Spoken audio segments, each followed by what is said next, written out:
everyone. Welcome to this special episode of Girly Skies podcast. A happy Father's Day to all our kings, to all our future kings. Today's episode is super special to us. We are joined by four dear friends of ours who come together to speak about their experiences as Black men. So they touch on topics like relationships, they talk about family, they talk about what culture is and what it means to them. We have thoroughly enjoyed listening to this episode, and we hope that you will too. Sit back, relax, and enjoy.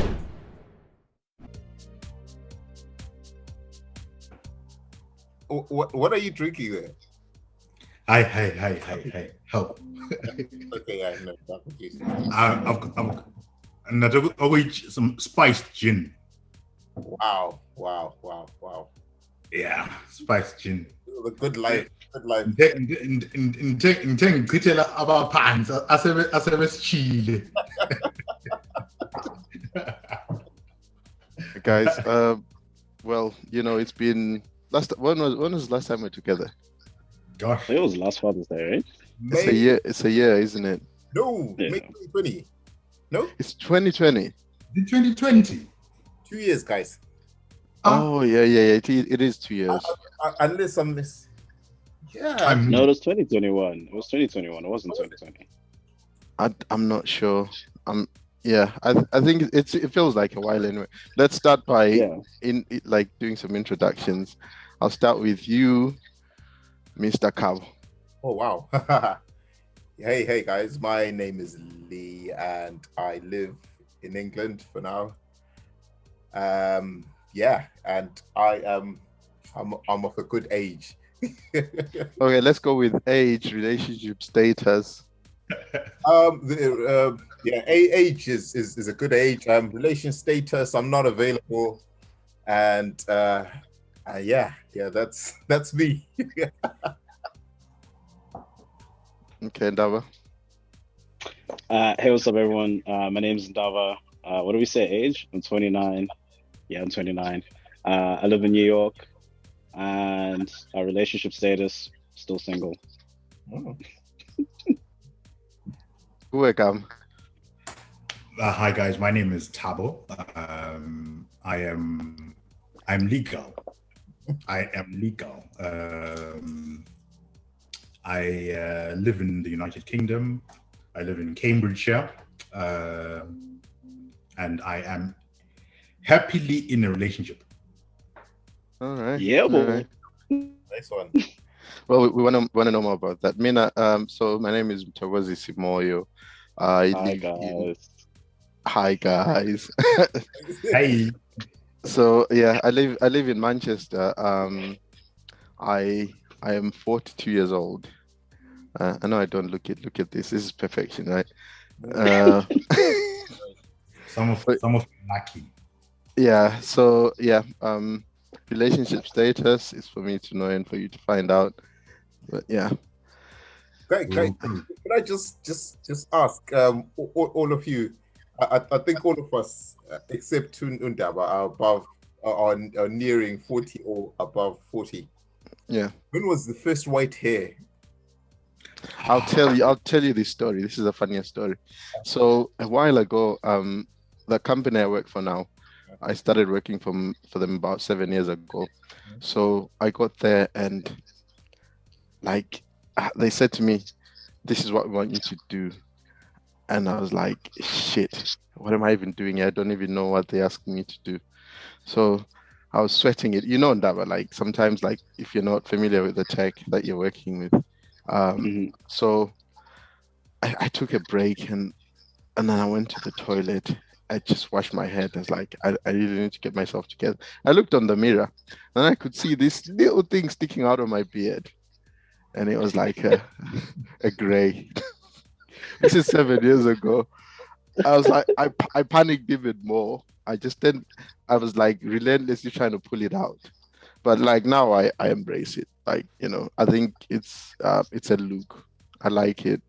There's salt and do you see some grays there? Yeah, I see the salt. Yeah. I like it. Now I've embraced it totally. I had my first white hair when I was 7. Really? Dude. Yeah, I've always had like a little tuft of white hair. Yeah. Oh, for real? Wow. Okay. Oh yeah. Yeah. Jeez. I noticed my first one. I must be about 4 years ago. I was just combing my hair, and then sometimes when you comb your hair, I was like a wing, So I'm thinking, what's this thing that doesn't want to come out? I keep combing, this thing doesn't want to come out. So I ended up sort of trying to pull it, and then I was like, and then that was the beginning of this. I don't know if you can actually, Wow. see. There's a few there, I have an out of pocket question. Uh, Do pubes also start graying? I plead the fifth. The reason I ask, guys, because like mine was so traumatic. I think 22nd of February this year, I was in Serious? Mira, and like I think you're oiling your face and whatever, and then I see something white just over here. There's still just one single one, and I was like, really? And then I tried to pull it out, and it wouldn't come off. It wouldn't come. It was just there, and yeah, I don't think I'll forget that day. And it's to this day, every day I look in the mirror, I'm like, the white hair, so you're getting on a bit, geezer, Yeah, I think obviously Ndaba, you're 29. I'm probably right to assume Lee and Kama, you guys are heading towards we are gaming up, and I'm 40. you're 40 now. I'm 40, yeah. Yeah, so yeah, that happens naturally. So I think what I wanted to talk about, like, first is, it's been a couple of years. I'm not sure exactly how long it was, like, since we did this, but what is COVID like? What is the lockdown? What has COVID changed in your life? For me, COVID changed a lot.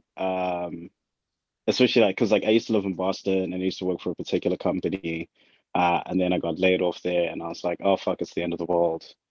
Joined another company, was not happy there, but because things went fully remote, I finally got the chance to be like, fuck Boston, fuck this company, moved to New York, which I'm very happy about, changed jobs, love my new company.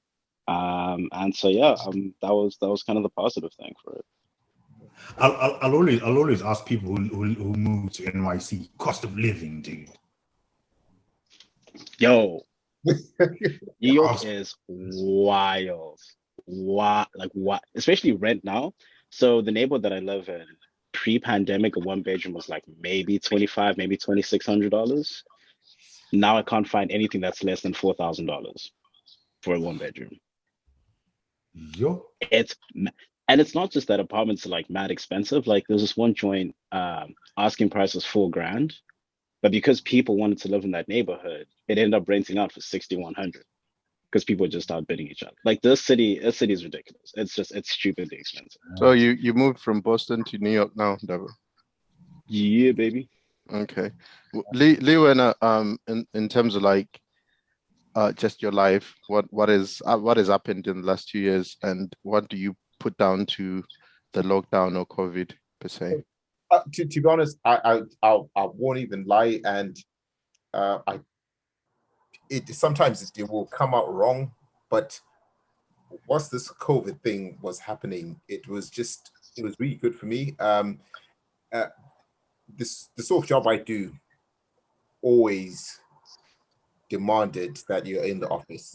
That's how it's culturally, traditionally, that's always how it's been. But we realized that you don't need to be in the office. So I've literally been home the whole time, and yeah, being home is okay. But then I've had more time with my kids. I've had more time to do school runs, stuff I would have never been able to do. By 6:20 you're up out of bed, and by 7:20 you need to be maybe at the station or whatever. That's gone. That's literally gone. And I now do school runs, wake the kids up, bathe them, feed them, take them to school. So that side of it has been really good. But then again, we can't discount the downside. Not everyone had that opportunity.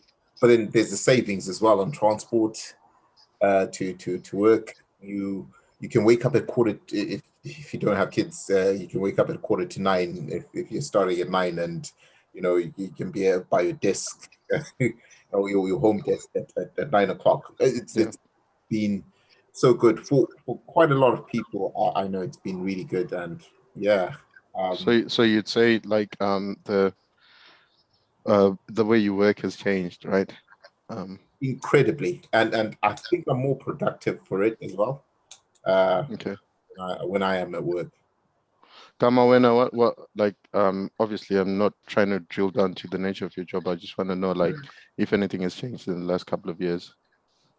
Not just work-wise, like even family. I think for me the changes have actually sort of happened recently, but during COVID, nothing really changed as far as my sort of day-to-day routine. Because of the field I work in, there's no work from home. It's impossible to do that. Okay. So that part didn't change, and obviously we were exempt from being shut indoors. We were allowed to travel to our place of work because of the industries that we work in. So my day-to-day didn't really change. I think the only difficulty was seeing friends, seeing family. That's where the challenge was, that's really where my biggest challenge was. But technology kind of bridged the gap a little bit with that, so you're kind of able to keep in contact. So that was good. Like I said, my only changes were sort of recent, sort of new job, same industry but different position, and now I am working from home. I'm still getting used to that. I can't even focus. Like I'm traditional like that. I can't read ebooks. I still want so yeah, I'm still traditional like that. So I just feel I'm more productive when I come into the office more. Okay.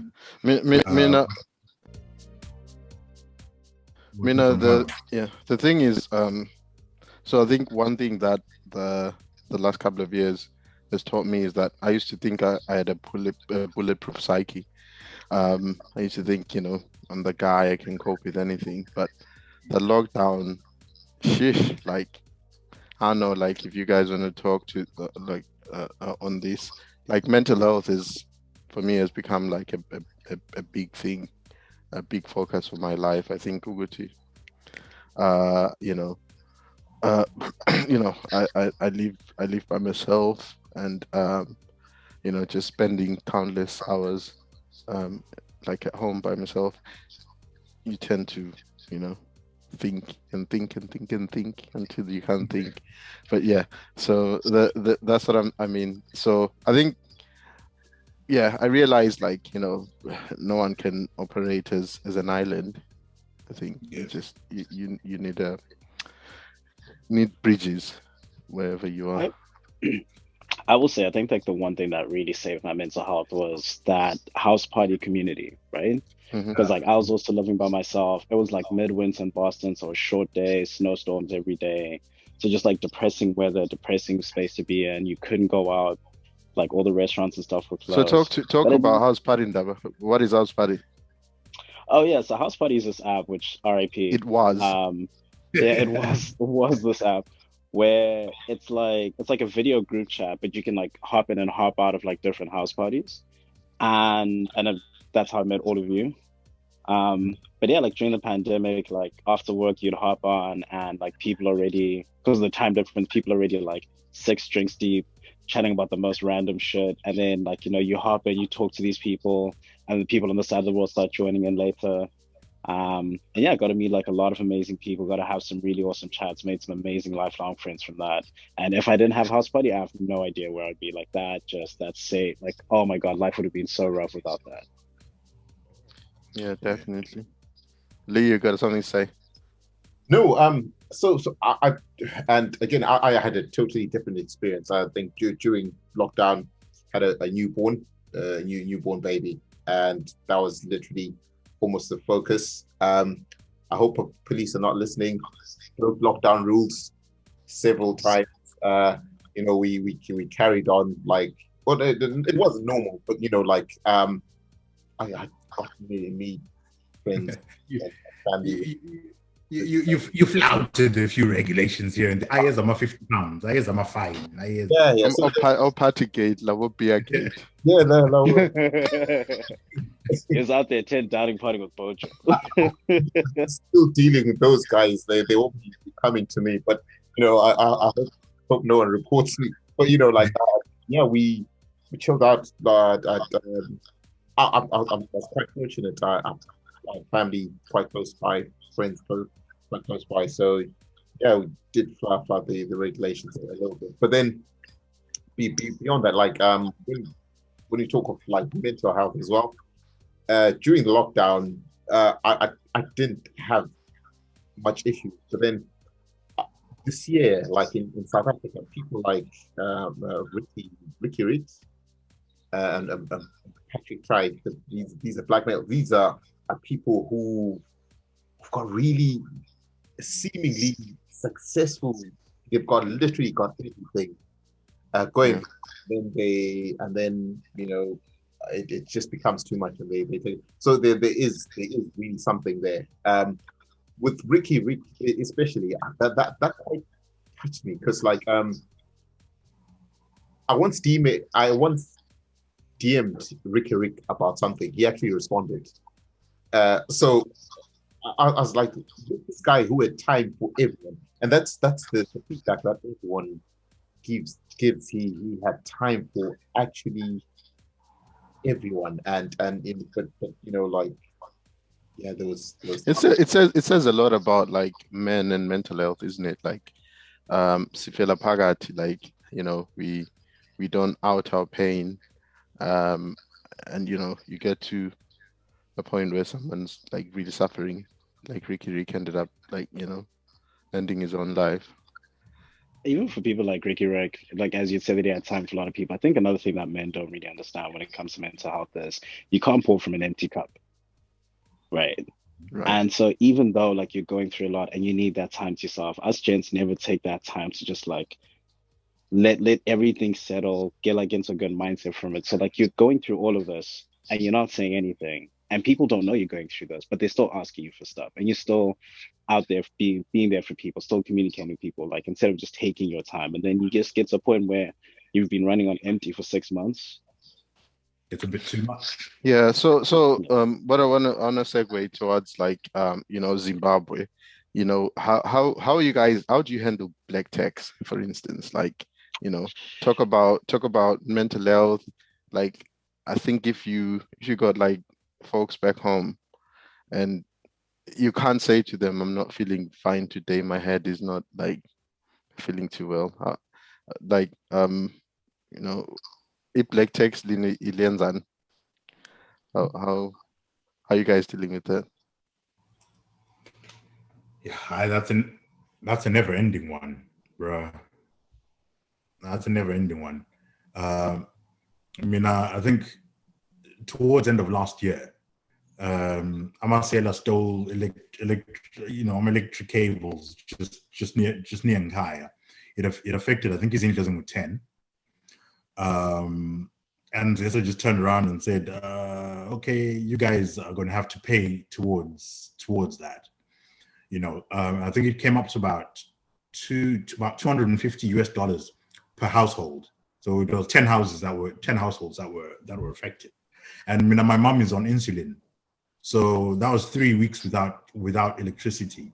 So we paid the 250, but the company that was supposed to replace the cables turned around and said, there's no stock, So insulin became ineffective, really. My mom ended up going into hospital, and a hospital visit is for a diabetic, probably you're looking at 4 days to a week to stabilize the sugar. you're looking at maybe, I don't know, 3K US at least. So it's just never ending. So that was towards the end of December, and then it happened again. I think February, electricity was gone for almost a month. Same cabling issue. So I think we just decided, look, we'll just go off grid. So we put money together. My brother and my younger sister put money together, and we just went solar. So we put solar and kaya.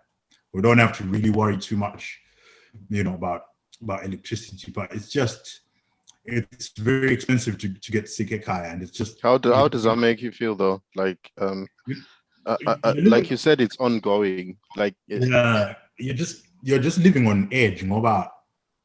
You're almost saba when a WhatsApp text comes through and you see 263 or you see mom and you're just thinking, damn, it's almost like you're just waiting for something to go wrong, So that's the bit I've really struggled with. It's just so we get just so money, and you don't always just have a few thousand just sitting around all the time, But when something goes wrong in Zim, it tends to be a few thousand needed to repair, to fix whatever. So it's always like a few thousand next week. Yeah, do you know what I mean? It's Ndaba, when being a younger guy, like how does black tax affect you? For me, it's I think that where it hits me hard is this guilt when I want to do something nice for myself. Survivor's guilt. Yeah, because there are times like, I travel a lot, right? Mm. And there'll be times where I travel and then like you'll get comments from people back home being like, oh, I see you traveling. Oh, you're in Puerto Rico again. And I'm like, right? And so like when you're out about like, spending mad money on yourself, you think to yourself, hey, but like, should I buy these shoes or like is someone gonna need like 500 next week? You know what I mean? Or can I go to Belize or is someone gonna be like, hey, show me they stole wires at the house? Like you always think about that shit. Yeah, Leo, and I know last time we spoke, you said your parents were here. So I guess, do you relate to any of these? I do. I do. Like, so my parents are no longer here. They now like dip in and out of here and so they're around it. They're going back to it. They really are self sustaining. But for me, the black tax it doesn't affect me directly, but there are times where Ngawule's leave or when the funerals and when there's bad things going on back home where you have to kind of dip into your pocket. And for me, it's a bit difficult as well because and now I'm done around 3, so after all the nursery fees, after all this, that, and the other, then you find you have to dip into your pocket for. But I totally relate to it. With folks back home. Yeah, I mean, for me, I think the one thing I can say about black tax is fatigue. Like, I've been away from home for 22 years now, and I've had to constantly do the same thing, like year in, year out. I don't begrudge anyone. Like Zimbabwe is what it is, right? And you can't begrudge people that are caught up in a kai, but it's Gadina. Like it seems like a never-ending thing, and the worst part of black tax, I think, like for our generation, you guys, the closer to 40 guys, we came here while we were young. I came here like 22 years ago, like I say, and it's been a constant thing, like just literally, supporting family back home. And my parents worked really hard when, and then their pensions became absolutely nothing, right? Mm. So that's the problem for me. Like the state of Zimbabwe as it is. What do you guys think of? Like, are you invested in Zim at all? does it invoke any like emotion? Wait, just before I answer that, I just want to tack on one more thing for black tax. The other thing, especially like being abroad, that's infuriating about it is you have your coworkers and friends who don't have to deal with that, and they don't understand it on your end. So when you say shit like they'll be like, "Hey, let's go do this thing," and I'm like, "I can't. I need to send money back home." They're like, "Oh, just let your family back home deal with it," and I'm like, "Yo, that it doesn't work like that, bro." Yeah, I mean, I've got a couple of friends who sort of married across the racial divide, and a couple of them struggle with the sending money home thing because, you know, it's like my friend Mine's have a Finland. It's like, yeah, umama needs imali yomuthi or imali yesibhedlela, and the wife would be like, NHS, why doesn't the NHS pay for it? Like, it doesn't quite work like that, but you know, I get what you're saying about it's just, you know, not everybody will understand the struggle. Yeah, you know, not everyone. Well, one thing I'll say about tax as well is that good on everyone who understands the value of black tax. There are lots of stories I can recount of people who've been kind of funded by Umuntu overseas, and had that funding never been there for education or whatever, their lives would have, other people's lives would have turned out so badly, so differently. So, you know, like kudos to everyone who understands black tax, because honestly, the people who couldn't give a hoot. They wouldn't care. So, you know, like I think it says a lot about you guys who do the black tax thing. Yeah, I think. Or when you sort of hear the stats being thrown around, which I don't know. I know 1 year it was like $1 billion of remittances, you know, into Zim, and you think to yourself, Uti, most of that money, unfortunately, is going to be consumptive spending, you know. Yet, if it could be repurposed to more production, you know what I'm saying? I think it would pull a lot of people out of poverty, but Bunzima, you know, it's hard. If you're my mom's medication alone, I think she's probably looking at $150 every month on medication alone. Wow. You know, it's just that's the sad bit of it. There's a lot of money going in. You know, $1 billion is not a small amount of money for a country with what GDP what 20 billion or so. It's a lot of money. Yeah. But So Thabo, segueing into Zimbabwe, like I was asking earlier, like, are you invested in what's going on back home? Like, let maybe talk about like politically. No, I'm tired. In a nutshell, I'm tired. Do you want to see change? I'd love to. I don't see it happening. Unfortunately, I just don't see it happening. Maybe it's a defeatist attitude. I don't know, but I'm Bonik Sanzagala, and I don't know, man. I'm just at this point. I'm just looking after me and mine, you know, as best as I can. That's all I'm looking at. I think lost cause for me. I think to add to that, for me, I'm getting, the longer I'm out of Zim, the less and less invested I get into it, right? Like if you look at politics, for me, like politics in America will affect me a lot more than politics back in Zim. And that's the politics that I end up following. Also, a lot of my friends and family are out of the country, right? And so like I don't have deep ties to Zimbabwe anymore besides Zimbabwe, just because like all my siblings are out, all my friends from high school are out the country, most of my cousins are out.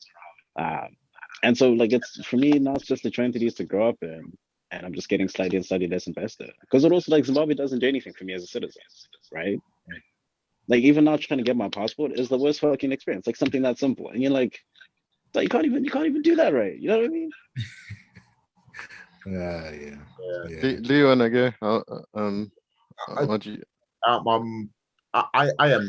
invested in the election. It's just, for me, probably not for now.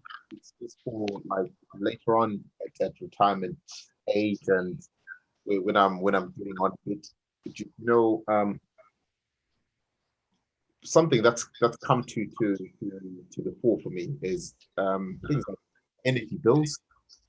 I've never heard anything about energy bills, but the tariff went up by my tariff went up by like 30 something percent, and it was mad. It was mad. Yeah, and I'm actually feeling like that's like at least a couple of bottles of whiskey, that I'll have to think about, kind of every quarter. It's crazy. I'm thinking when you retire, for starters, I've tried to everywhere I work. I'll get into the pension scheme, maybe contribute a little bit more. But when I do like the analytics of when I retire, reach retirement age, if I'm still in this country and I'm getting this much, but the cost of living is here, you remember, this kind of thing, and yeah, I don't want to be in this country and really suffering. I want to be able to be in the sun somewhere and play golf and I don't think this country, like where I am right now in the UK, I don't think it will offer to me. But I think, but if I'm in Zim, it's a functioning economy. That's a good place to retire. In the same way, like people in the UK retire in Spain or Portugal or whatever. There's a lower cost of living and nice sunny. Pensions go further. Yeah, so yeah, pension goes further. So I'm actually invested from that point of view into my future and where I'll retire. I don't think it's possible for me to retire in Essex. If I wanted to retire in Essex at 65, I needed to. I've got a colleague, the colleague who started pension contributions in 1999, and that means when he retires, like on £50,000 a year kind of thing, and imagine 50,000. I know my pension, whatever all the pensions I've had. I've been working. I'm nothing close to that. I'll have that. Yeah. To add that as well, right? It's like there's so to add to that as well, like there's so many things, like same thing with the US. There's so many things that are preventing you from being like retiring comfortably. Like for example, buying a house, right? And this isn't just New York. This is now the entire country, where you'll see a 2-bedroom home easily being $1 million. Yeah. Everywhere from New York to Boise, fucking Idaho, right? There's no ways I can afford that. There's no fucking way I have $200,000 in my bank that I can go and just put as my 20% down payment. And even if you do that, there's going to be some asshole that's going to come and give them a cash offer with a 20% bump on it. And so now I'm thinking to myself, if I'm like, by the time I'm 60, a 1-bedroom apartment in like a city like New York or even fucking Bozeman, Montana will probably be like $30,000 a month at that point, the way inflation's going. How the fuck am I going to afford that? And we don't get pensions. I'm on a 401k. Like, how the fuck am I going to afford that? So I won't be able to own a home. I won't be able to pay rent. Like, yes. So like as my investment, it's not about now. It's like I'm just thinking about later on. And the guys who are running the country right now need to get off. They just need to go, because they've just ruined things for so many people. Like you think about my pensions. Like if your parents were contributing Old Mutual, for example, throughout their lives, the pension got wiped out. Not because Old Mutual, Old Mutual will try whatever they can, but the government could have prevented that happening, because Old Mutual owns almost half of Harari's buildings, and those buildings are still owned by Old Mutual. Old Mutual just used the excuse that it dollarized and all the pensions were in cash, which is obviously a load of. Yeah, it's nonsense.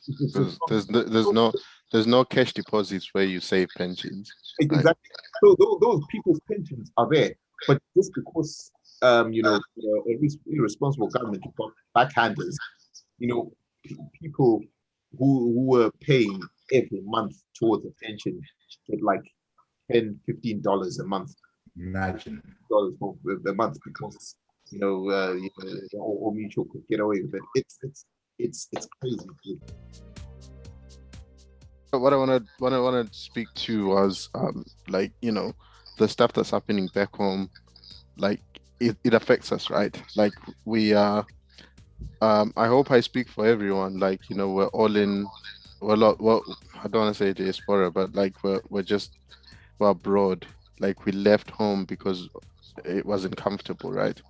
Mm. So in terms of being invested in what happens at home, I know Thabo, you said you're tired of it, but like there's some emotional investment there, isn't there? Because you want things to be fine, don't you? Of course. Yeah. So what about like the outcome of next year's elections? What are you guys hoping for?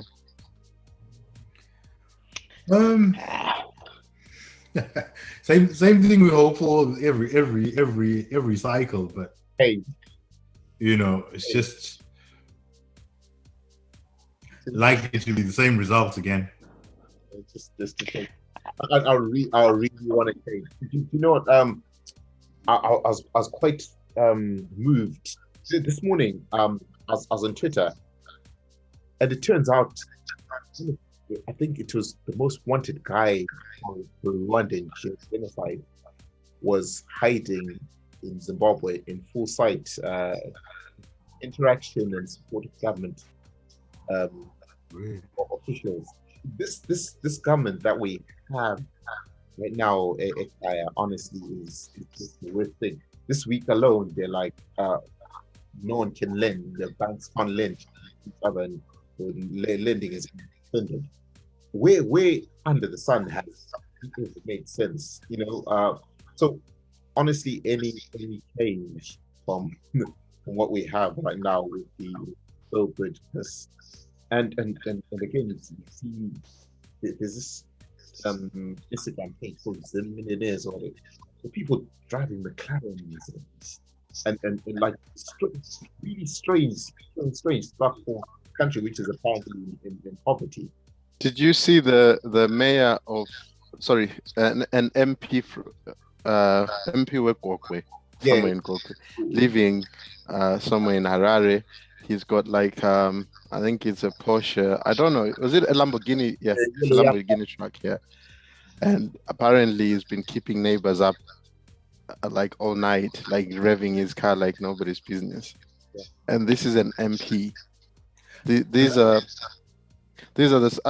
I think for me, the worst thing about Zimbabwe is it's not the old guys like the Mnangagwas, the ones who think they own the country because they fought the war. It's the new breed. I think they are even worse. I think they are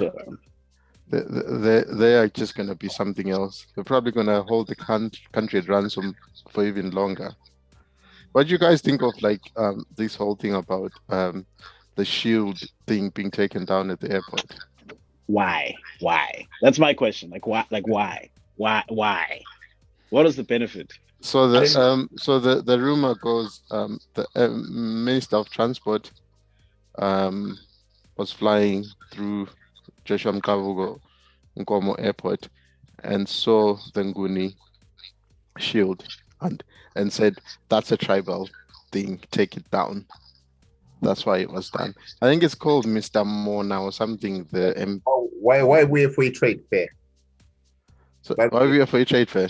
Why we play a free trade fair? So just to see, it probably is never been to Ebla. Who you do is minister because I feel Ebla airport where I wanna see it for the first time. That's very telling, actually. And then like it's got to be taken down. And the people who describe it being taken down, they're like, it wasn't being taken down like gently or whatever. The people, it was violence. It was done with violence and emotion, when it was being taken down. So like it just tells you everything.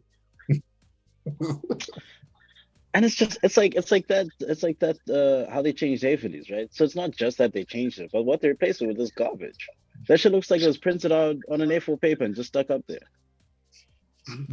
Yeah, it's crazy, but it's a continuous pattern because I don't know how much you guys follow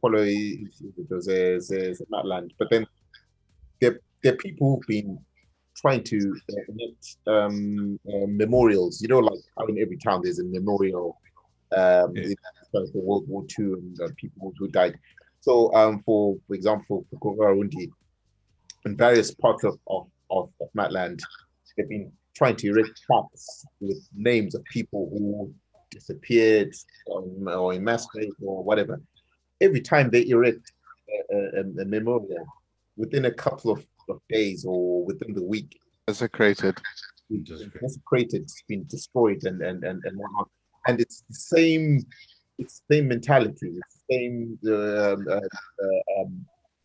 So what do you think? Like, is there any hope in Zimbabwe? Like, is there ever gonna be tribal cohesion at all? Never.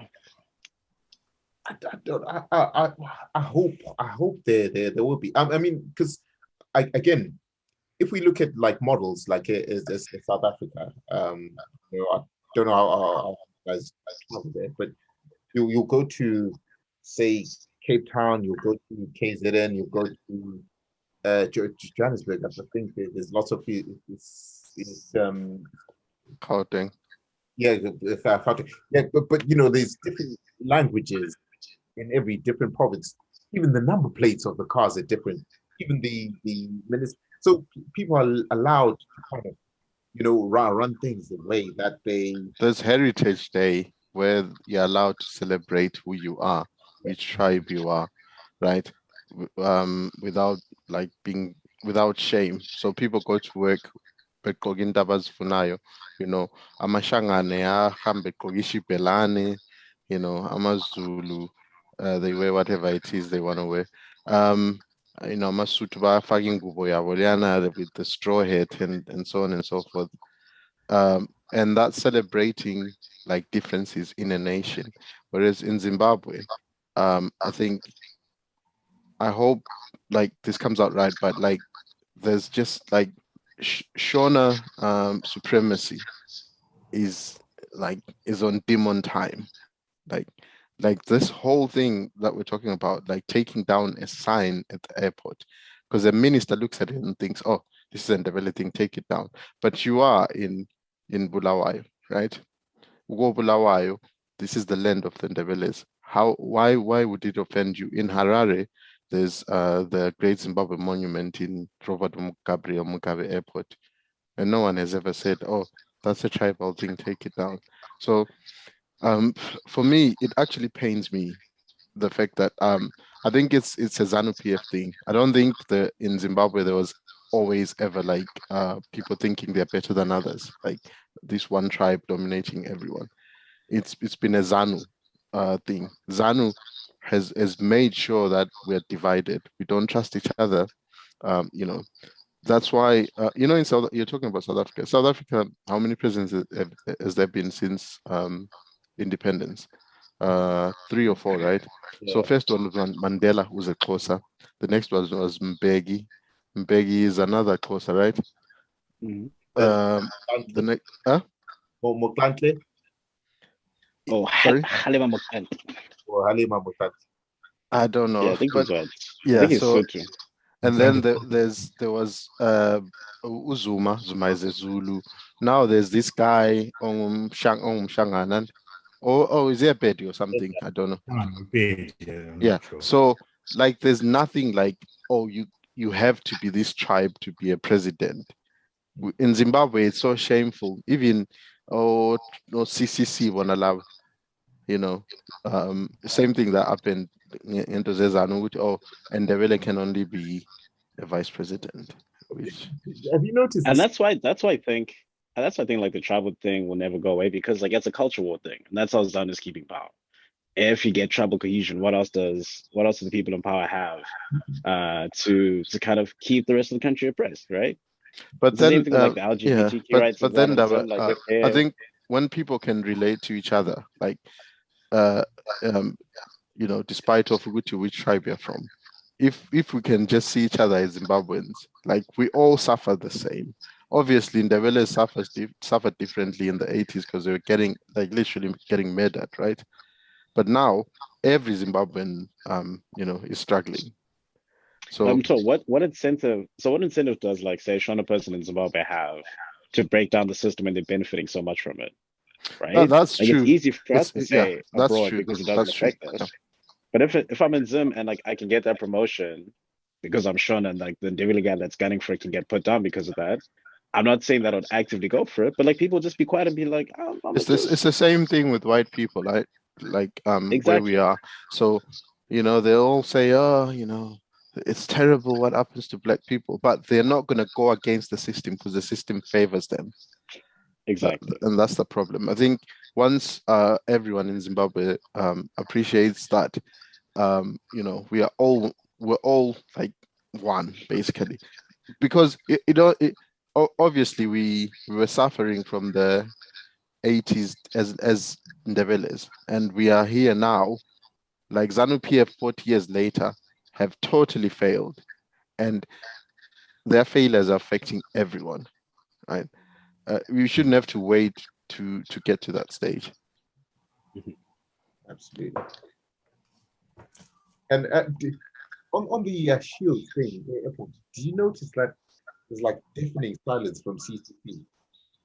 Absolutely. So I was on a space or Twitter space yesterday where it was a fundraising exercise, and they so I went up and I got speaker and I asked like, what is the position of the party? Why has the party not said anything?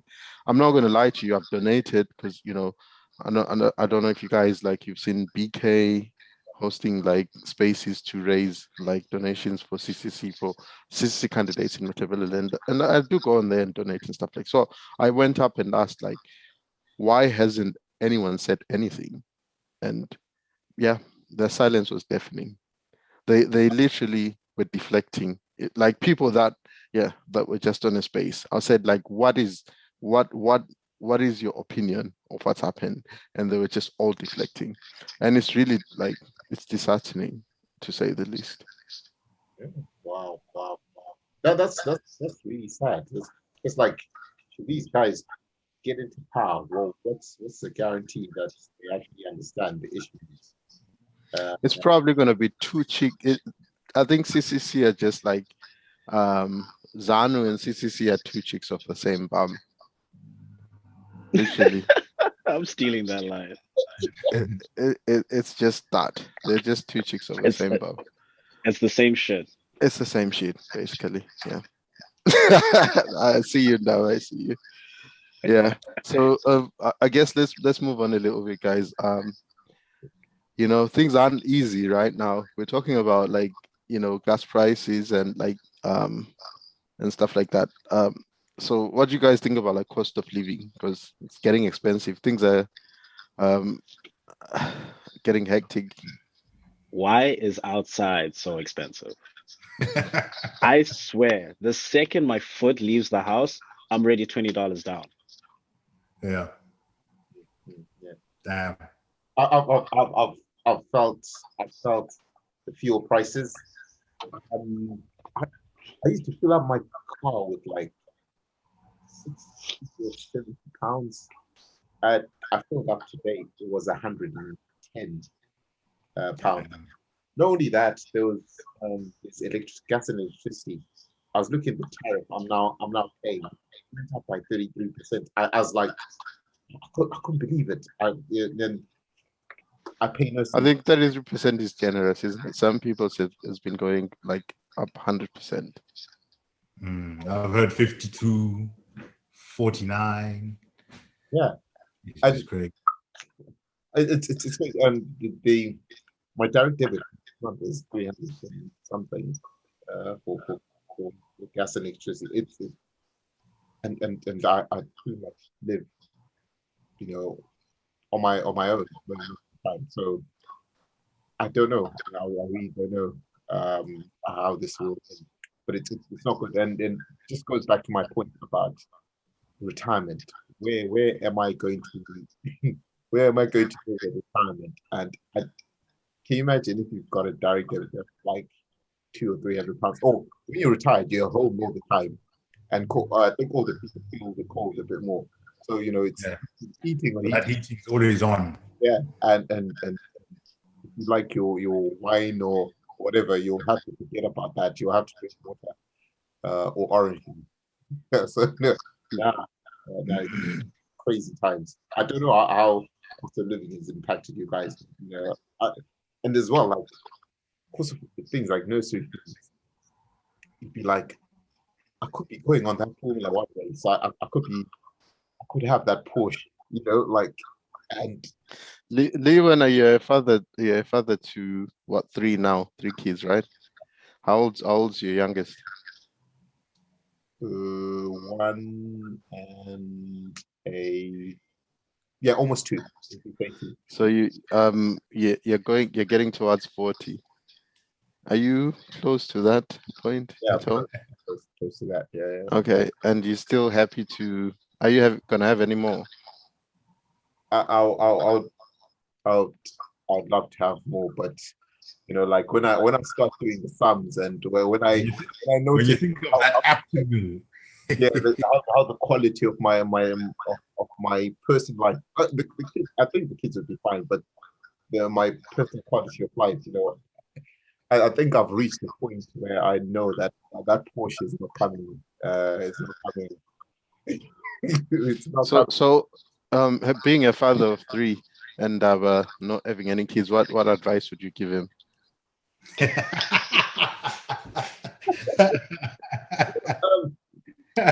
What I would say is like I think in Miami, if I didn't have those kids, or if I had one, whatever, in Miami, I'd probably spend it on maybe going to the pub a bit more, maybe going into an extra 2 or 3 holidays, maybe So you're saying you should have fun a little. No, what I'm saying is that that money would have otherwise have been spent on isn't or Kolisa. But then I'm actually happy. I feel a sense of fulfillment. I feel happier that I've actually spent it on raising the next generation of kids. Okay, I see. Yeah. So I do feel like instead of no, I'm not saying like luxury things or luxury for yourself or self-care. And you know what self-care is yeah. Self-love. Yeah, self-love. I'm not saying it's wasting money, but I think I did a lot of that in my late teens, early 20s and whatever. And I feel like my focus and priorities have shifted a little bit. I would really love to have as many children as I possibly could, but the money doesn't allow. I really love time I spend with my kids. It's the most enjoyable time. And compared to going to a holiday, staying or spending like a weekend annually camping with the kids in the UK. On balance, I'll probably spend. I'd rather spend time with Ndaba, do you have any like fears, or maybe like are you like apprehensive about anything about being a do you want to have kids? Let's start with that. So for me, it's not about wanting to have kids, it's about wanting to have kids with the right person. Okay. I think I'd be happy not having kids. I'd rather not have kids than have kids with the wrong person, and also have kids and I'm like not ready to have kids. I don't want to feel like I've been pushed to make the sacrifice. I want to be in a space where I'm like, all right, cool. Let's go into this new phase of life. So what are you looking for exactly in a lady? Like not much. I think it's not particularly qualities of the person. It's like, can we be a team? Like that's the only thing I care about now. Is like, can we be a team? Can we deal with things together? Like that's it. Because I don't want those cases where like, people are being super passive aggressive, like you're not communicating well, you're fighting over really dumb shit. Also, actually, there's one quality. She's an anti-vaxxer. I don't wanna deal with that shit. I don't wanna deal with that shit. I'm too African to find nice words for it. Come on, just put you on the spot. How many kids have you got? I've got two. Abanganan. 14 and 10. Okay. How do you straddle like parenting and being? You said you're in a relationship, right? Yes, but not with the mother of the children. Okay. How do you handle that? Like being a baby father and dating.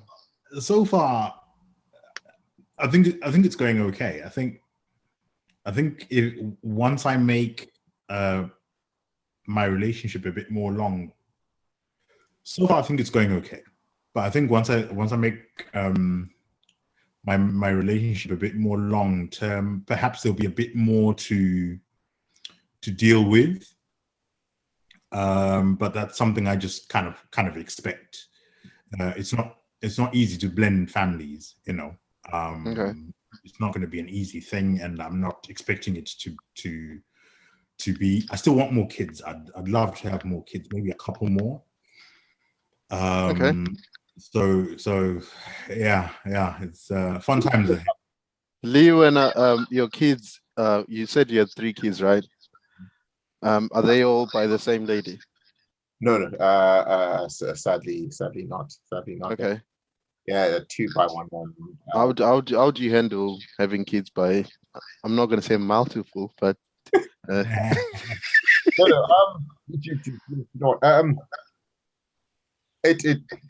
It works as long as you all have the interest of the children at heart, and then if you really have the interest of the children at heart, for both sides, it won't stop things working properly.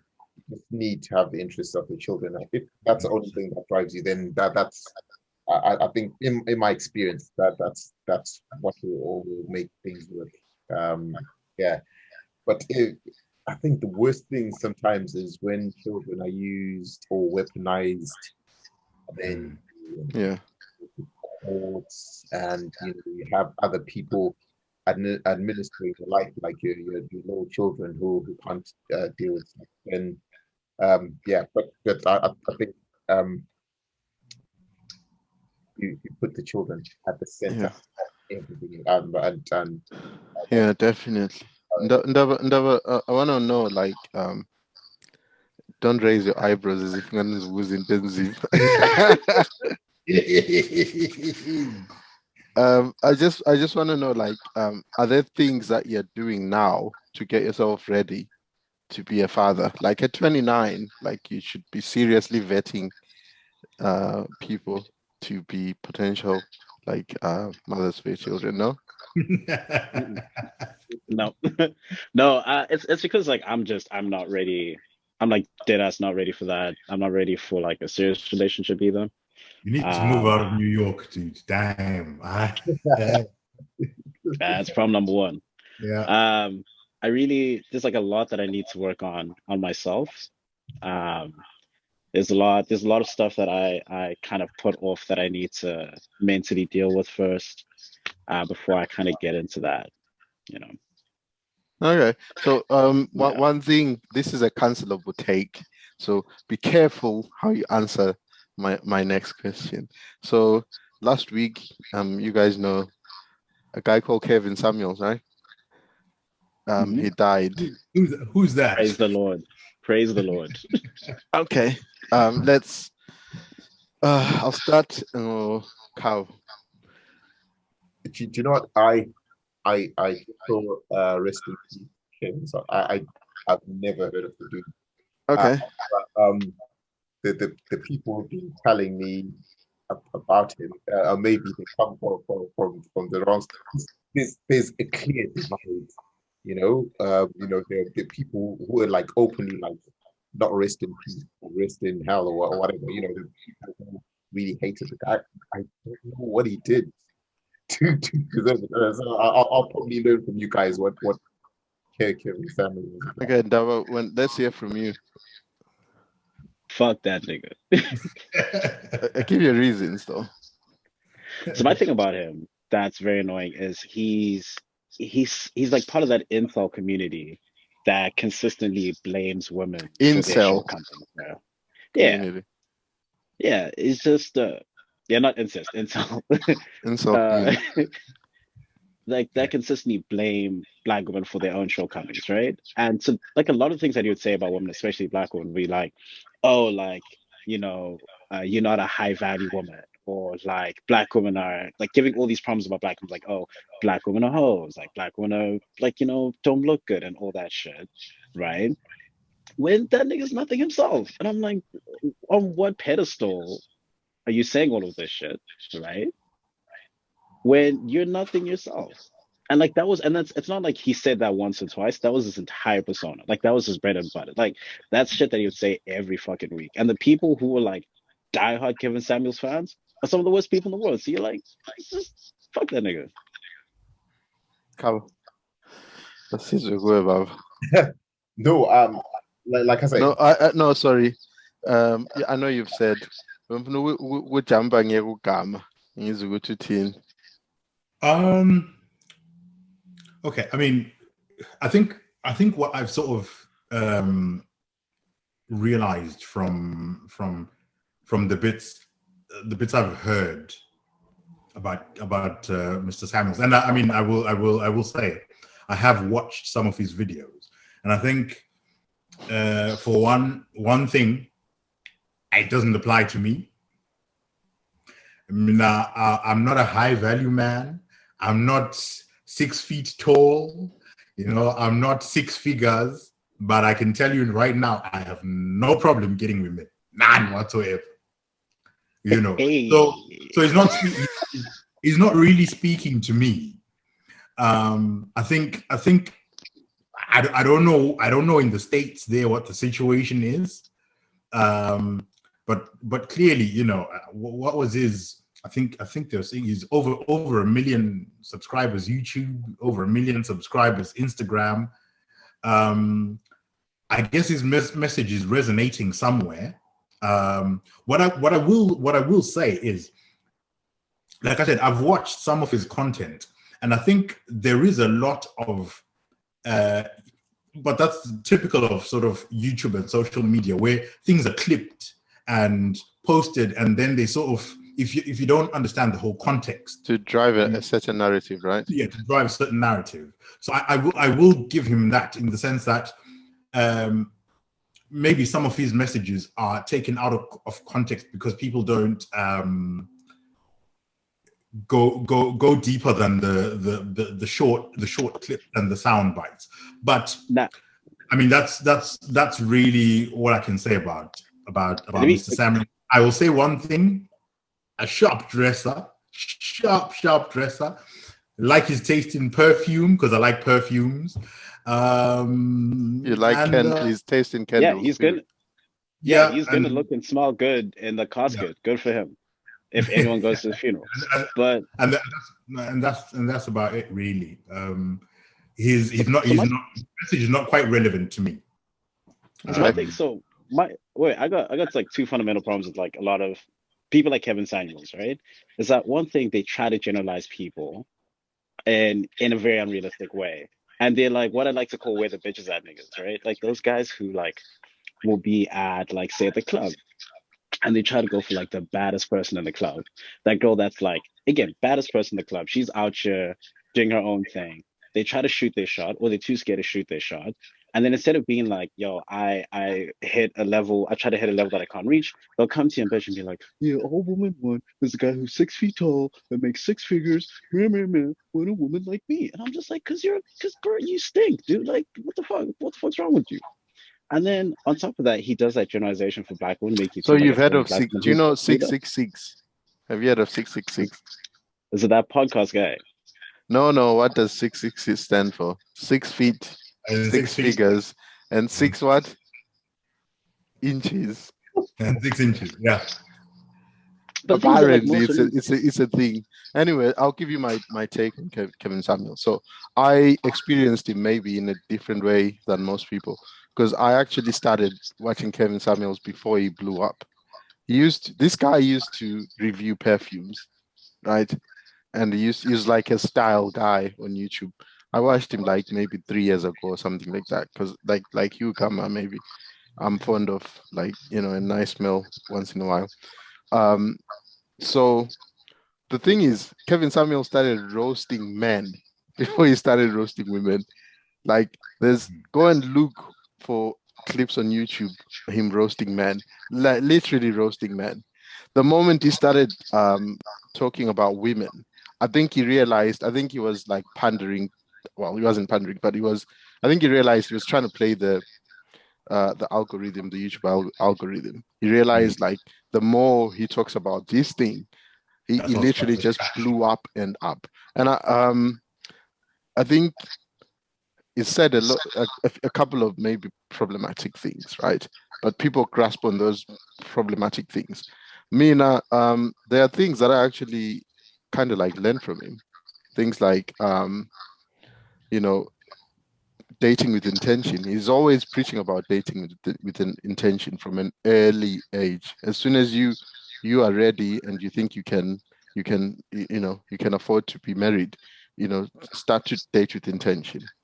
The earlier it is, the better, because the obvious thing is the pool thins out the older you get. Like, there's just no running away from that. And he was a proponent of that. He always like preached it. And I think the other thing he was trying to preach as well was like, don't just like separate with your partner for whatever reason. Try and stick it out and try and make your marriage work, because leaving a marriage and now you've got kids and stuff like that, it's not going to be easy for you. It's easier if you actually work on whatever issues you have as a couple. That's what he preached as well. The other thing was, I think it's this, like, it's called like manosphere thing. They call it like the red pill content, where he talks a lot about how women have never had an issue telling men like how they want them, like, this tall, dark and handsome thing, right? That's how women describe me. Oh, and a tall, dark and handsome guy. And you don't blink twice, do you? Like, you don't think actually, well, I'm short and I'm not dark, I'm not handsome, so what about me? And like I'm telling you, like, these days there's the 666 thing, right? I think he was saying women have no problems telling you as a man, this is how I want you to be. This is the type of men I want. But when men do the same thing, if you dare to say, oh, I want a light-skinned woman, oh my God, it's over for you. I'm telling you. But this is my thing, right? This Yeah. is what annoys me the most about Kevin Samuel, is that there are not a lot of women who say that, who actually say Who say that, what? or a lot of women who actually believe that, that would like come to you, the person that they're interested in, say, this is what I want in a man. You need to be this person, right? But if you And ask a there's lot not. of women, and if Wait, you ask hold a on, lot hold of on, hold women, on. yeah, Yeah, if you ask them what their preference is, that's completely different. Like, if you ask any guy what their preference is, they'll tell you straight up, right? And you can talk to the women about what your preference is, and they'll be like, all right, cool, that's your preference, I shall we think move on. you The get murdered problem as a is, guy wait, if you state your preferences. wait. The problem is, right, is that people make these opinions on a platform like Twitter, where like maybe 100 people out of the billions of people on the planet will come through and say this is garbage. But Twitter's not a representation of real life. Most people look at them and be like, okay, dude wants light skinned girls, and you move on. But he'll see that reaction and then make guys believe that all women are like that, when that's not the case. Yeah, so for me, I think where I got lost, like, I watched him like when he started blowing up. I think I got lost when he started having, the soundboard where he was like clowning women, calling them Big Shirley, playing like a trumpet and like saying, "Oh, you're big, yeah, this and that." I think that's where I got lost, and I don't think the other thing that it was like against was women raising kids by themselves. What you guys like Rihanna said previously, like it would have gotten to a point where she would have just had a child. It didn't matter if it had a father or not. What's your guys' opinions on that? Like women choosing to, if the time's up for them, if they feel like the time's up, they just want to maybe have a child. They're not going to wait for a man. I say it's your body, do what the fuck you want. It's a difficult one. It's a difficult one because you hear. I mean, there's studies out there of the outcomes of children from two-parent households versus children from single-parent households, and you then think to yourself, okay, best chances of the best outcomes for children, two-parent households. In my mind, anyway, that's how I reckon it. So, to me personally, and I might get a bit of pushback from this, it would be a rather selfish decision to decide to have a child on your own, because I think there's then you're looking at all these things working against the outcomes for the child. That's my personal look on it. I would rather a two-parent household, with the right parents, obviously. So you say you don't favor one, like a woman raising a child by themselves? I would not favor a single parent, period. I think both parents have their contributions to make. I think personally, mothers are probably more important in the earlier years, and I think fathers come in, maybe when the kids get a bit older, pre-adolescent, for that discipline. What do they say? Fathers keep daughters off the stripper pole and kids out of jail, and their sons out of jail. So I think there's a That's contribution. A new one for me. Yeah, so I think there's a contribution that both parents can make, obviously in a healthy environment. So my personal opinion, I'd rather it be a two-parent household, and that's not to say that obviously single-parent households will automatically result in poor outcomes for child development. I'm not saying that, but with the statistics that are out there in terms of kids dropping out of school, incarceration, drug use, teenage pregnancy, I think there's a case to be stated for a healthy two-parent household raising children. That's okay. So let me ask you a question. So you said you're in a relationship, but not with the mother of your children, right? Yes, unfortunately. Is she raising the children herself? As in She's the a mother single of parent, yeah. I would classify her as a single parent. Yeah. Okay. Yeah. So why didn't? Because if you're saying it's optimal, like having two parents, why did you leave? On the spot. I mean, things happen. Like things happen. So you wouldn't stay for kids? Let's just say maybe I could have done things differently when I was younger. Okay. Yeah. Thabo, let's hear you. Given that you've said, Uguti, you have 3 children, not with the same lady. So like, what do you think? Like, what made you leave a relationship and go and start another one? Sometimes I don't think I think when you commit to a relationship, and I'm anyone who probably knows me, I put my absolute all, my absolute every bit of my energy to stuff. But if it's just not working, it's not what you create a toxic environment for the children. You create it, and it doesn't even just affect you; it affects everyone around you. So that's what I'd say. But in an optimal environment, I don't encourage like single parent, single mom, because like Ukama said, the stats are all there. They're all there for everyone to see. You can't even like or in the the gap between children brought up in a full family or nuclear or traditional family, and kids brought up in a family where it's just one parent, whether it's male or female. The stats are just so difficult. And it's something I've always known, and it's never, I think, like who says, things happen. For me, like generally speaking, and I'll always say this is that I'll change nothing about whatever I did. I think you just give sometimes as a parent or the other half, you get back into such a bad situation, and you realize that for the sake of the children, you're probably better off in a different environment. They reconfiguring settings uh, for the sake of the children, rather than your own selfish interest.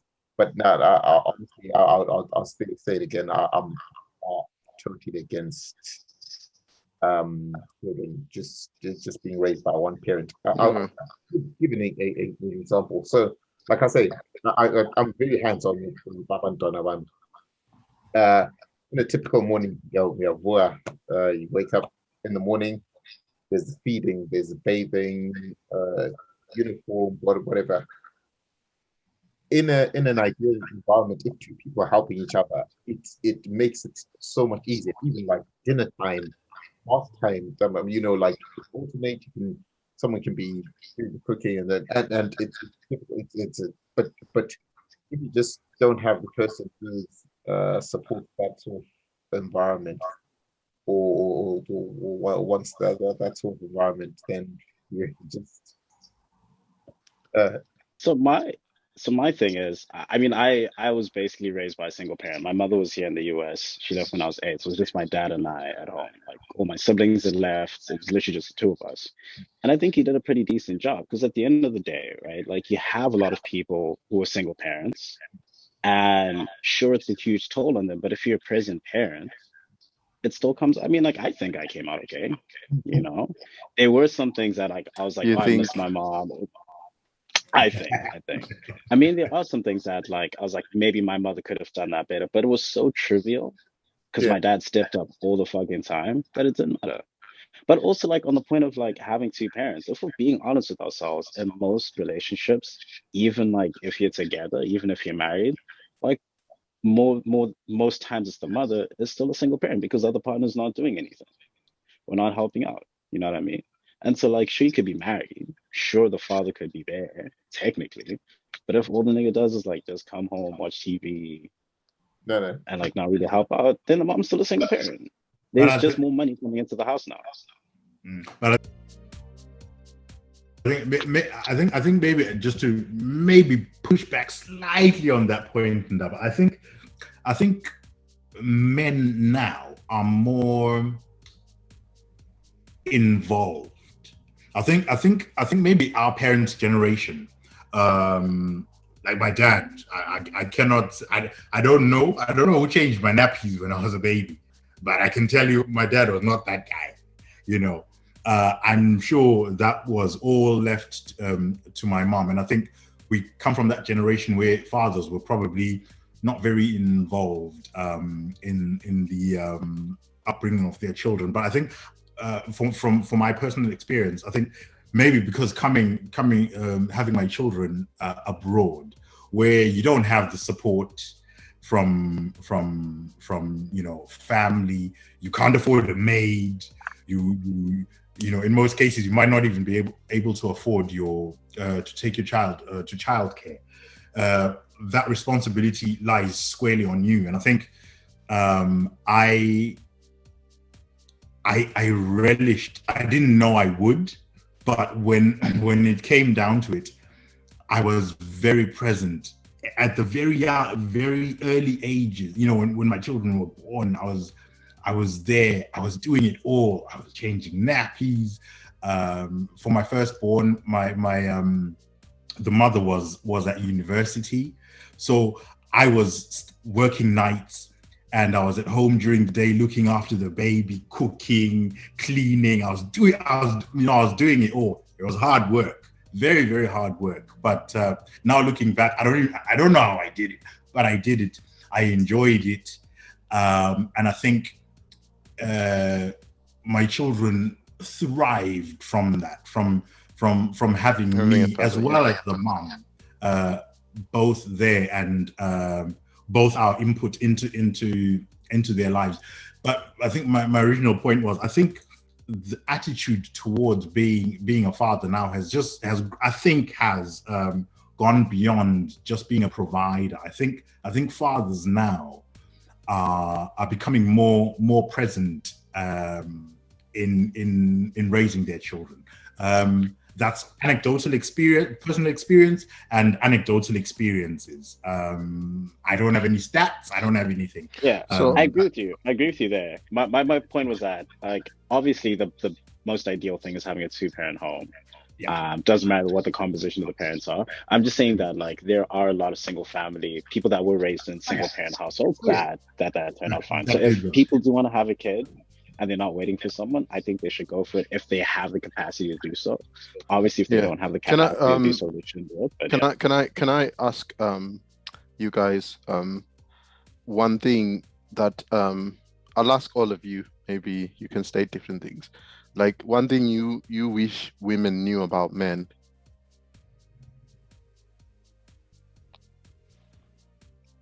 I'll say one thing. I'll say one thing. That we are also capable of looking after infants, because my kid's mom struggled with letting go. She struggled. I think a lot of women struggle and think men are incapable. And sometimes, because I get it a lot, where a lot of my friends who have young children will say, she doesn't allow me to do this. And sometimes you even see it. You visit, maybe the guy's doing something, I don't know, changing the nappy or changing a dirty shirt, and then she'll come and sort of just take over. Let me do it. Okay. But I think I would like women to give us a bit of grace. Okay. Whether they are more naturally inclined to look after the kids better than us, I don't know. I don't know. But I think if they could just give us a little bit of grace. I got that grace, albeit it was a bit forced because of the circumstances.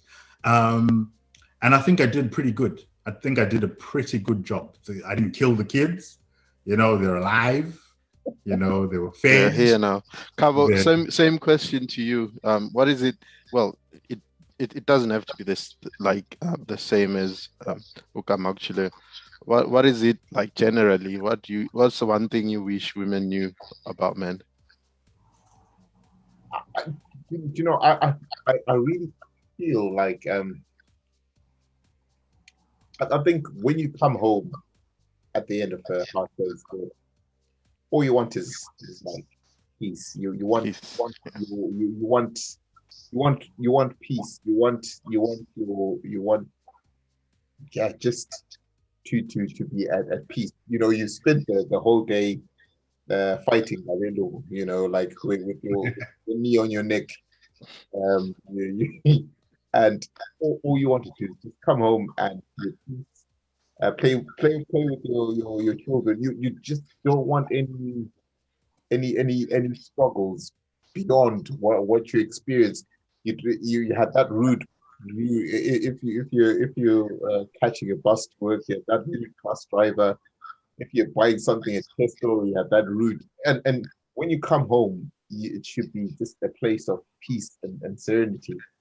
And if I feel if you're not getting that, well, what are you doing? Well, what's the point exactly? So I think for me, Yeah, I think that's probably like a general point. I'm sure women would say the same thing. When I come from work, I'd love some peace. Ndaba when I get. Honestly, I'll try to find a nice way to put it. Uh, Kids want like a safe space where they can be vulnerable, right? The Mhm. problem is that like Big one. a lot of times you show that vulnerability, and then like your woman will like roast you, or they'll come, or they'll gaslight you, right? They'll like invalidate your feelings about things, and then like you just immediately shut down because you're like, why would I talk to this? Why would I open up to you if the last time I opened up to you, you made it about yourself, or you told me to stop being a little bitch, or something around that, right? Then you just end up getting to a point where like you don't open up, and then you'll start complaining, saying like you never open up, and I'm like, yeah, because when I do, like you mean about it. Yeah. Yeah, Or it's used against you. yeah. You open up and Exactly. I can assure you guys today, I will never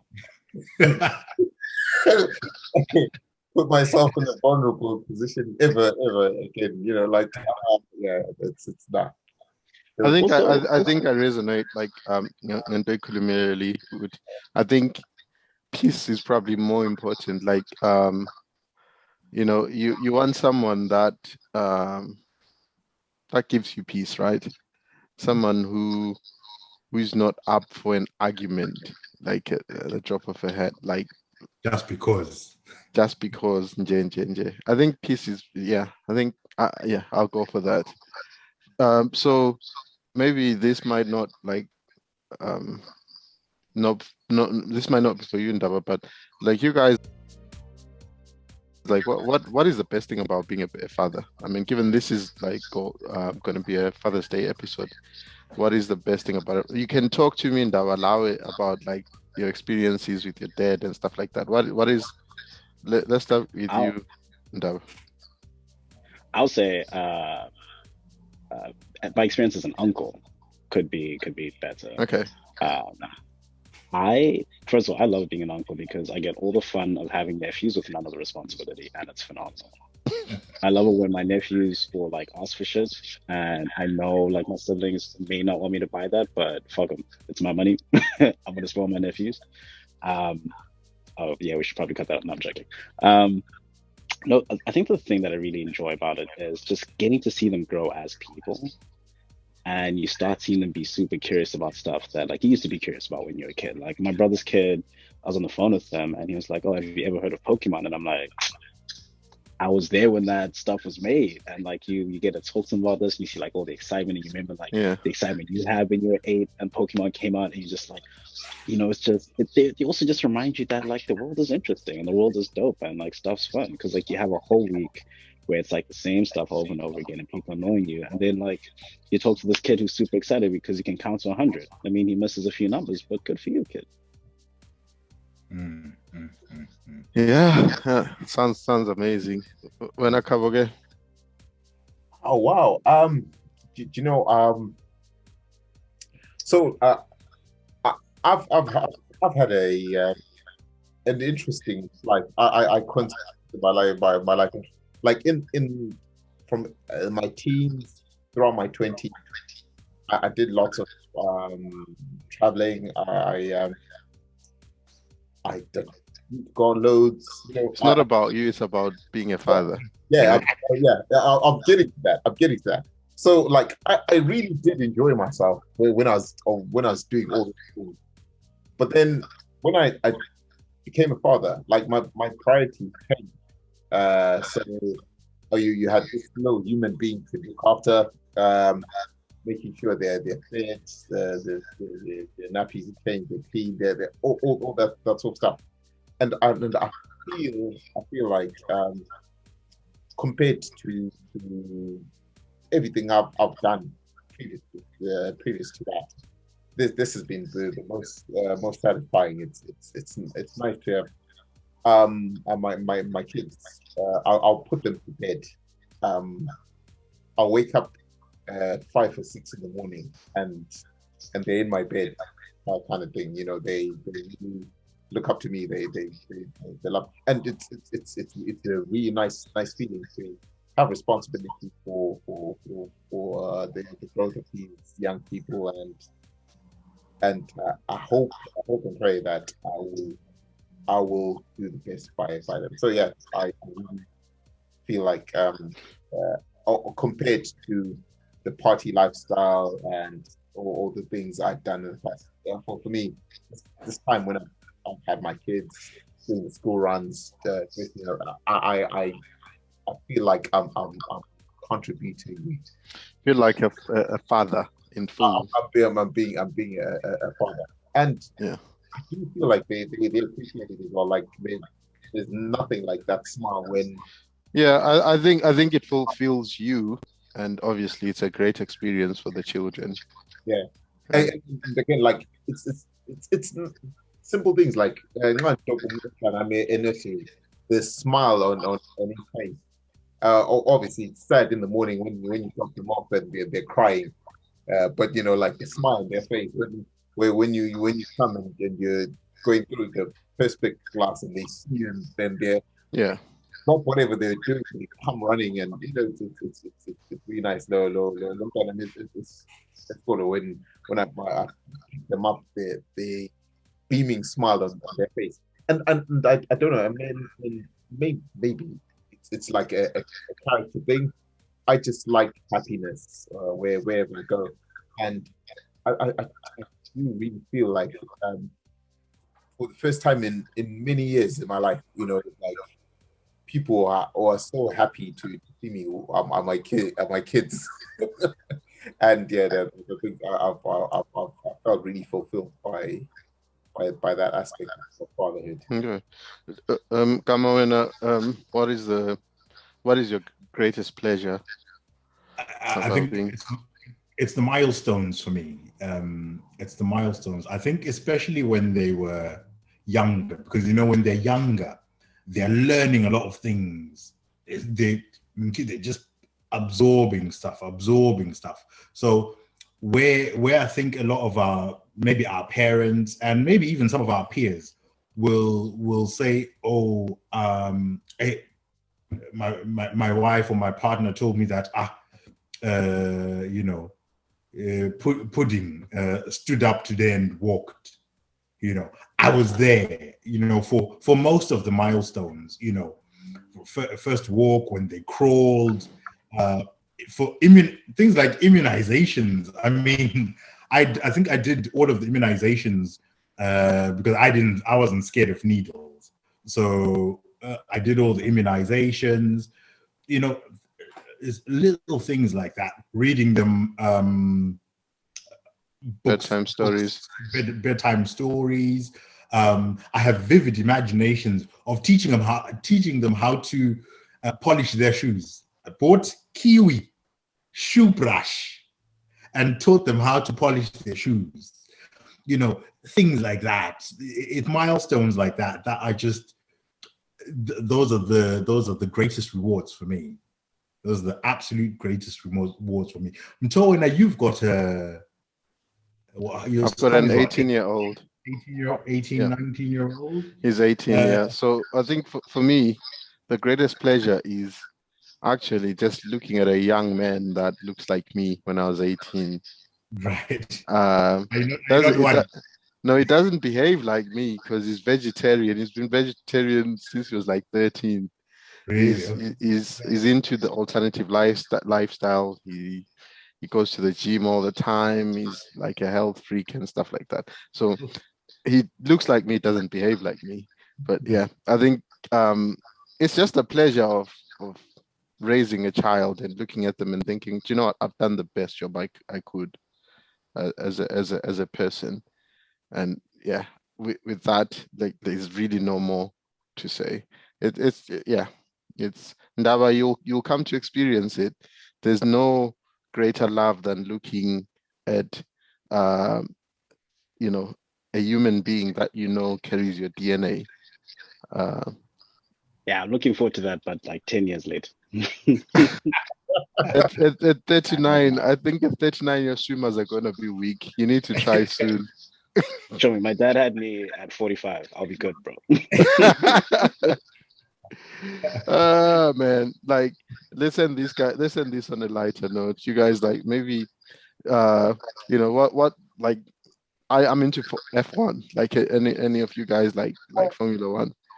Guys, I haven't got over Abu Dhabi. That still pains me to this day. You know, these guys literally. So why do we all support Lewis? No, I'm not. So now you're not ashamed of. I'll be honest, guys. I'm not an instinctive Lewis supporter. I recognize his greatness. I've supported the team that's Red Bull today. It used to be called Jaguar before. Yeah. So that was my team. Not that I support Red Bull now, but I've supported Formula One since I was a kid.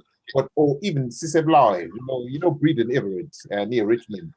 You know, I used to go there to watch motor races from when I was there. There's actually a Zimbabwean who actually raced in F1, if you really need to know.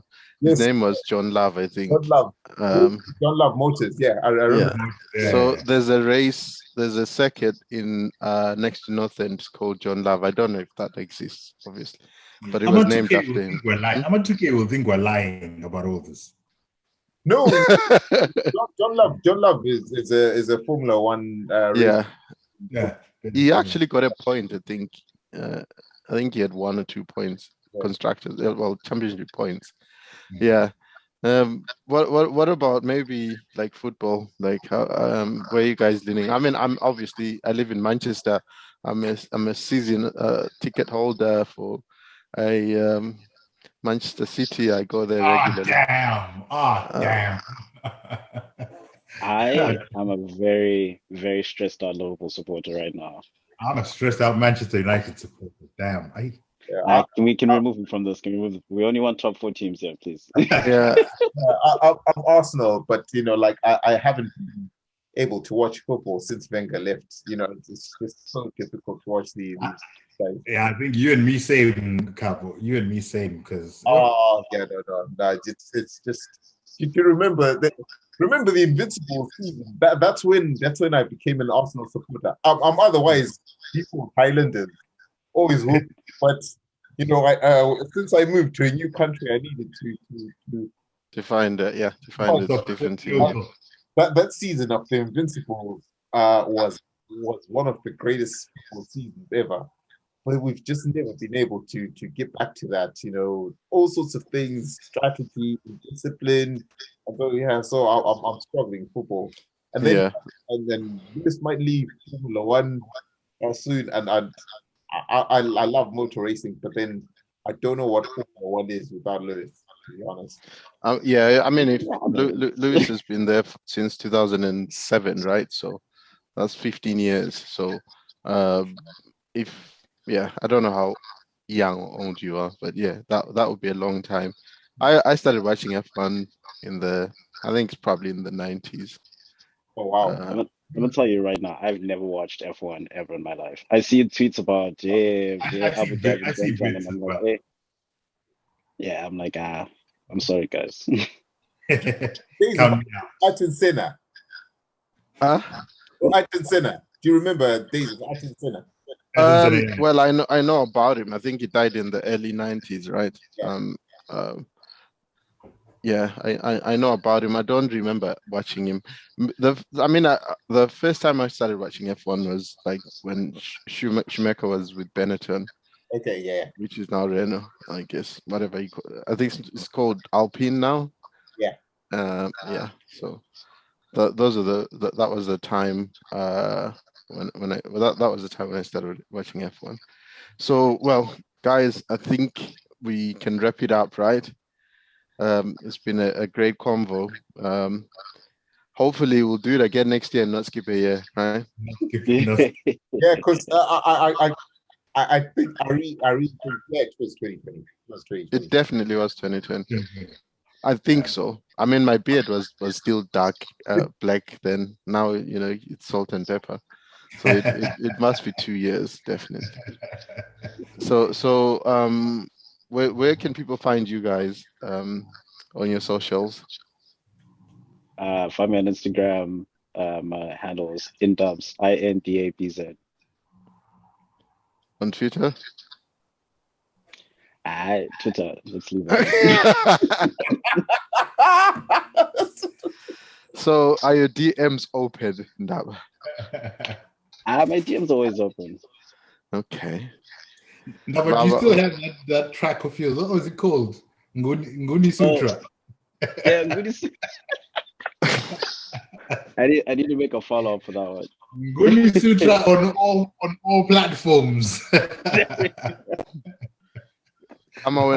where can people find you?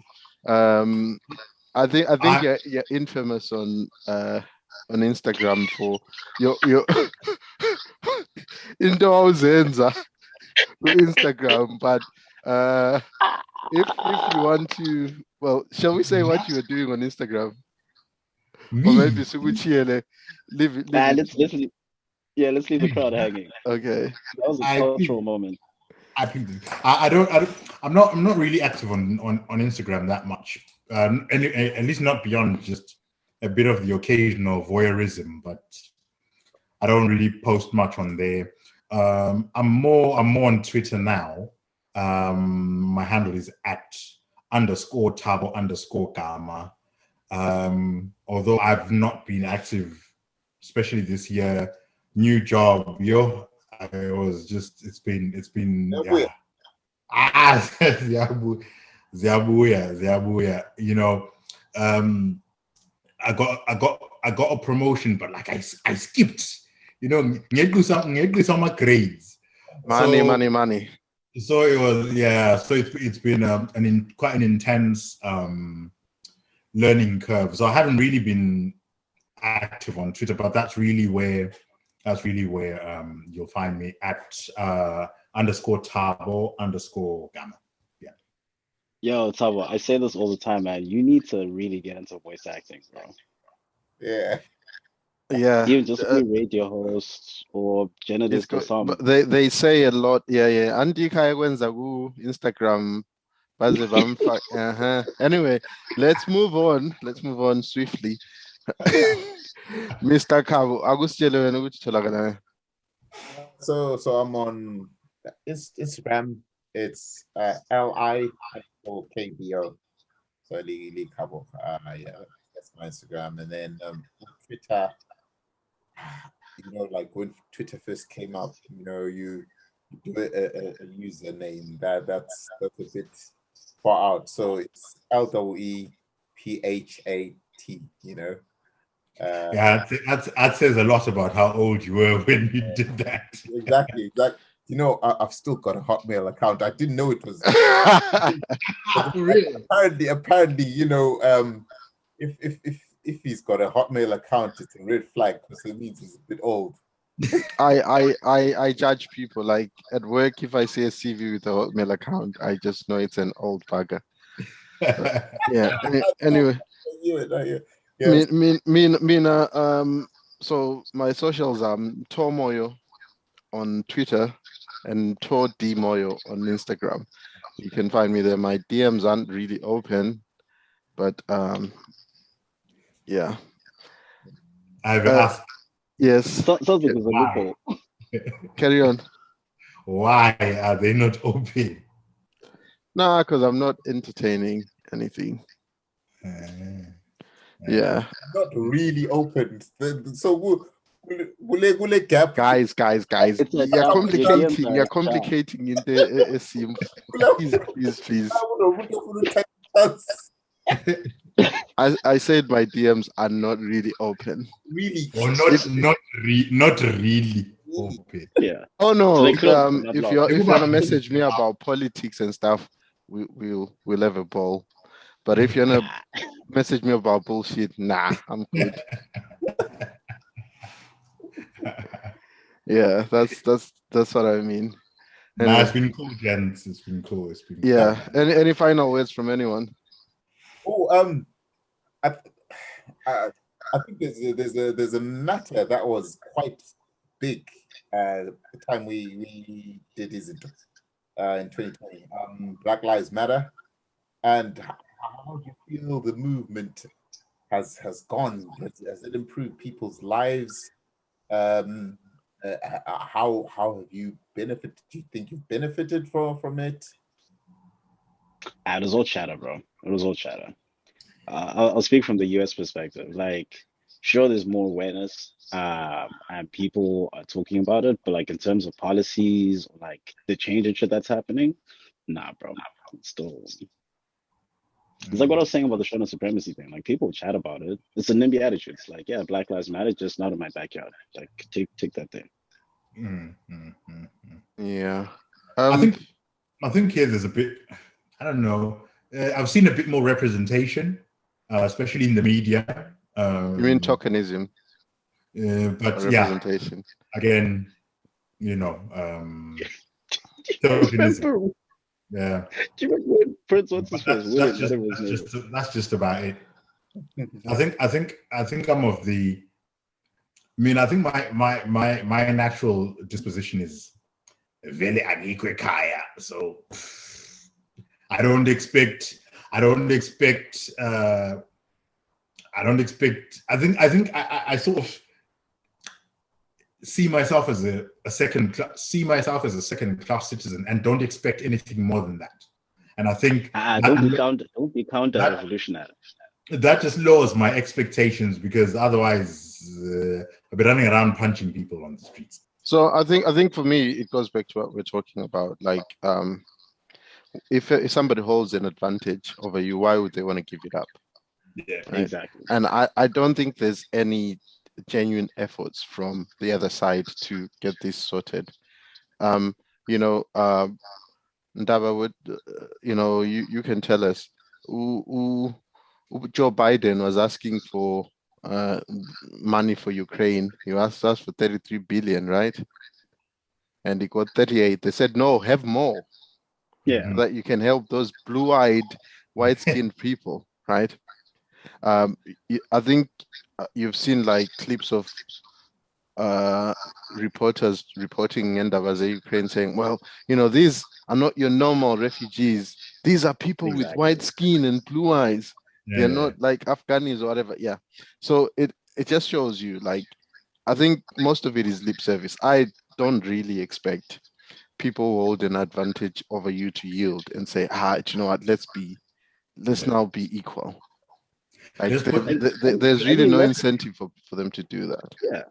And like, even if you look at representation, like, so tech companies, for example, the representation would be like maybe one or two black engineers, but most of the black hires will be like in DEI or in HR, like every Sales, tech company I see, not like every tech company I see, like the only black person, the only like woman on the board or on the C-suite will be like chief of diversity or chief people operations, but never like roles of power. Like, you'll never see like a black CTO, you'll never see a black CFO, like, because why would they give up their power? Like, why would they give up the power? You know what I mean? Yeah, I'm not saying like anyone needs to fight, but I think over time, I think it needs. We'll talk about this because like Africa needs to change. Africans need to change. Like, we can't have, situation in Zimbabwe where you had a fully functioning country in 1980. They took over and absolutely destroyed it. Like, how are you going to look at? How do you expect other people to look at you? The only thing they're going to think, like, Africans are dysfunctional. There's war up and down the continent. I know it's sponsored. Really? Yeah. I mean, again, like, these Africans that are in power don't care. Like, Congo's the way it is because in Congo you don't need. It's the richest country in the world, like, for minerals, right? Because if you look at countries like the US, right, like, the reason why it hasn't crumbled yet is because like a lot of people have a lot of wealth, and there's like a certain point where like those people have the power to say no, and the government has the incentive to keep people wealthy because that's where they get the majority of their money, through taxes. But in the Congo, people in Congo are poor. They're not paying tax money. Where these billionaires, where these leaders getting their money? From natural resources, from the embezzlement there. They don't give a fuck about the regular person. That regular person isn't funding the government. That regular person is not funding their lifestyle. The Canadian mining company that has half the mines there, and that's who they care about. So if we don't give them an incentive, they're not going to change. Yeah, guys. Let's call it here. Let's call it a day. like I said, it's been a great conversation, and hopefully we'll do this again soon. Maybe in a year's time. Hopefully Ndaba can host us in NYC. I want to do a Christmas in New York, peeps. I've always wished that from young. I don't know. I think it's the Home Alone thing. I want to do a Christmas in NYC. So that's. I always extend the invitation. If you come to New York, I'll show you around. I'm always happy to have people over. Yeah. All right, my gents. Thabo. Right. Nice to see Lee, you. Ndaba. And It's hopefully been a pleasure. we'll meet in person soon, especially Tennessee, UK. Yeah, let's definitely do that. Yeah. Hey, summer's upon us. You know. You are invited up north anytime you want. Yeah. Definitely do that. And, all right, my gents.